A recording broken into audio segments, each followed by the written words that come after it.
মাশাল্লাহ, আল্লাহর রহমতে ২-৩ দিন পরে আজকে রোদ উঠেছে। মনে হচ্ছে যে কি শান্তি আর কি খুশি লাগছে, তাই না? আসসালামু আলাইকুম ভিউয়ার্স, যে যেখান থেকে দেখছেন সকলকে জানাই এই সকালের শুভেচ্ছা। অনেক রোদ উঠেছে, 9:30 10টা বাজছে এখন। অনেক সকাল থেকে একবারে মাজায় কাপড় বেঁধে লেগে পড়েছি। 3-4 দিন ধরে সূর্যের মুখ দেখা নেই।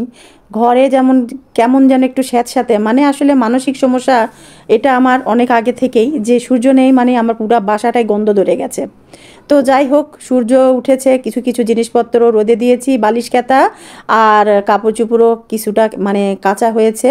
আর আজকে রান্না বান্না কিন্তু খুবই হালকা পাতলা, একটা মাছের ঝোল করে নিয়েছি আর করে নিয়েছি হলো বেগুন ভর্তা আর সালাদ।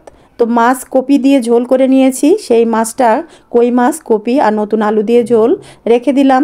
মেয়ে আসবে বিকালবেলা, তো ভাবছি যে ওর খুব পছন্দের ওই তরকারিটা, ওটা রেখে দিয়ে এখন খুব ক্ষুধা লেগেছে, খুবই ক্ষুধা লেগেছে।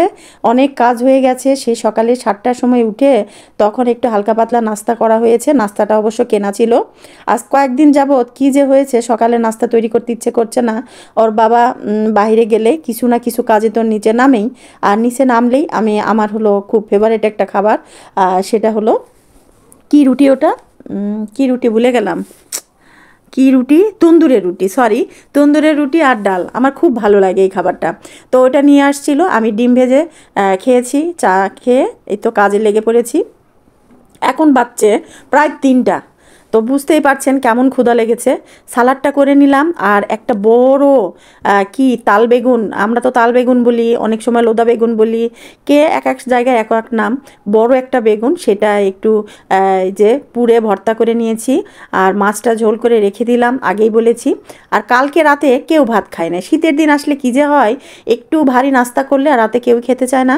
তো মুরগির মাংস করা ছিল, সেই মুরগির মাংস এখন আলু ঘাটি করেছিলাম, আলু ঘাটিটা অবশ্যই দুপুরবেলা খেয়েছে সবাই, আর কিছুটা ছিল ফ্রিজে, তো সেগুলো সব বের করে এখন গরম ভাত, শুধু ভাতটা রান্না করেছি, একবারে ধোয়া ওটা গরম ভাত।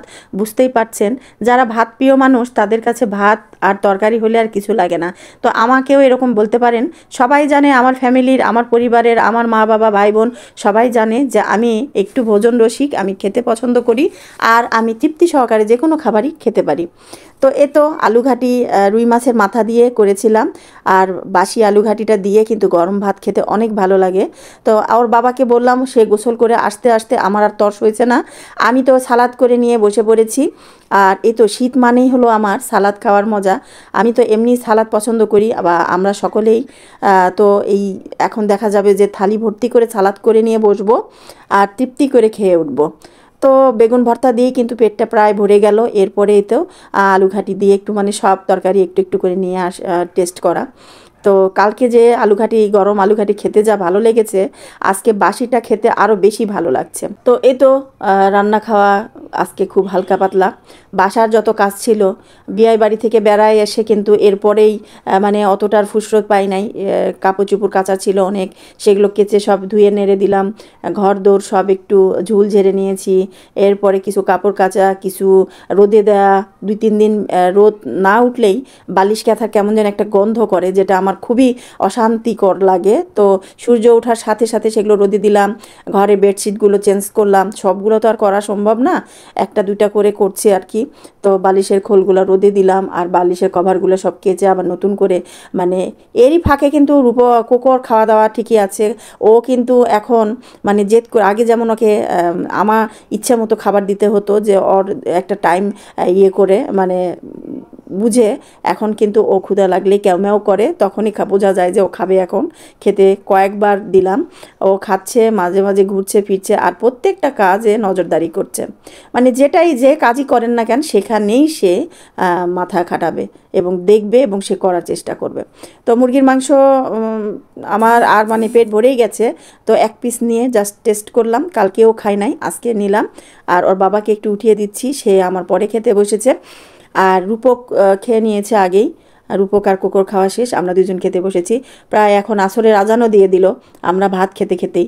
তো এই তো আজকে আমাদের দিনের মানে প্রত্যেকটা কাজে ভিডিও নেওয়া সম্ভব হয়ে ওঠে নাই, কারণ আমি যদি ভিডিও ধারণ করতে থাকি তাহলে দেখা যাবে সূর্য আবার কখন চোখ বন্ধ করবে, আমার কাজগুলো শেষ হবে না। এই রকম তাড়াহুড়া করে সকাল থেকে একইভাবে কাজ করে এখন এই যে ভাত খেয়ে উঠেছি না, এখন শরীরটা একবারে নেতিয়ে যাবে, মানে কি করবে, মাঝ করবে যে এতটা পরিশ্রম হয়েছে, এরপরে আবার পেট ভরে ভাত খেয়েছি। তো ভাবছি যে ভাত খেয়ে গোসল যেহেতু করেছি, চুলটাও একবারে ভেজা, ছাদে যাব একটু চুল শুকাতে, কোকোকে ছেড়ে দিয়ে ও ঘুরবে, আমি একটু রোদে বসবো। তো সকালে ভালো থাকবেন, সুস্থ থাকবেন, সুন্দর থাকবেন, আমাদের জন্য দোয়া রাখবেন। আর এই শীতে কে কে অসুস্থ হয়েছেন, কে কে সুস্থ আছেন, তো শীত মানেই কিন্তু এরকম ঠান্ডা লাগা, সর্দি কাশি, নানা সমস্যা থাকবে। তো প্রাথমিক চিকিৎসা যেগুলো করা যায় সেসব ওষুধগুলো ঘরে রাখবেন, কাছে রাখবেন। আর যারা গ্রামের বাড়িতে গিয়েছেন বেড়াতে, অবশ্যই বাচ্চার গরম কাপড় বা যাবেন, বাচ্চার গরম কাপড় যদি 4টা লাগে তাহলে আপনি 8টা নিয়ে রাখবেন সাথে, নিজেদেরও গরম কিছু কাপড় রাখবেন, আর এমন কিছু খাবার বা এমন কিছু ওষুধ সবসময় সাথে রাখবেন। সকলে ভালো থাকবেন, আজকে এ পর্যন্ত, আল্লাহ হাফেজ, শুভ দুপুর।